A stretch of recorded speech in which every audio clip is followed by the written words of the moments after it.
Some knots are just meant to hold things together. Others are known for their reliability. And then there are those with a long, rich history. But there's one knot that brings all of that together: the Crabber's Knot. What makes it truly special is that it has a rare feature only a handful of knots can claim.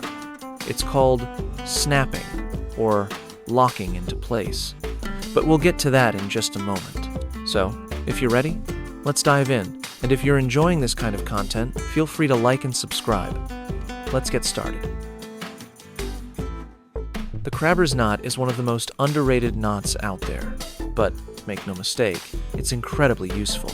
If you're thinking this is just another fishing bend, hold on. This one might surprise you. Originally, it was used by fishermen along the east coast of the US, especially those catching crabs. What makes it so handy is how quickly it tightens without slipping.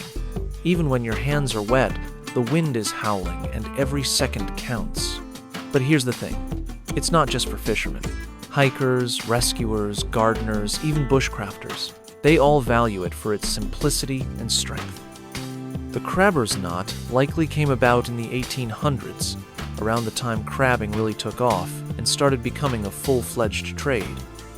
But here's an interesting twist. These days, it's often mistaken for a completely different knot called the Half Hitch. Sure, they look similar. And yes, the Half Hitch also has that clever snapping feature, but it's a much newer invention. It first popped up on a forum in 2012. By that time, the Crabber's Knot already had over 200 years of history behind it.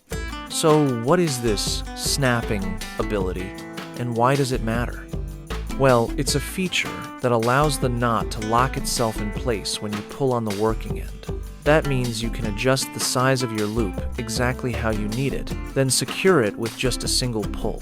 Now, to be fair, you do want to be cautious with how the rope bends under pressure. But all things considered, this knot is a real workhorse. The Crabber's Knot, also known as the crossed running knot, truly stands out. One loop, one motion, and you're done. That's probably why it's earned such a following. After all, what do we really want from a knot? Speed and simplicity. And here's one more detail you might have missed. At its core, this knot is built on the figure 8 knot. Yep, the very same figure 8 we talked about in a recent video. Alright, now for the good part. I'm going to show you two ways to tie the Crabber's Knot. The first is the traditional method. The second is my own take that turns a standard figure 8 knot into a Crabber's Knot in seconds. Let's start with the first one. Wrap the working end of the rope around the standing part. Then pass it through the loop you've just made. After that, take the working end and thread it through the lower loop in the direction opposite from the standing part. And now the second one. Tie a classic figure 8 knot. If you're not familiar with how to do that, be sure to check out my video via the link.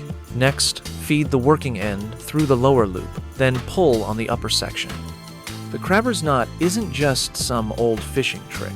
It's a small piece of practical engineering, and honestly, it's pretty impressive. So next time you need to tie something down, skip the usual loops. Don't treat the bowline like it's the only knot in the world. Give the Crabber's Knot a try. It just might surprise you. That's all for today. Thanks so much for watching. See you next time.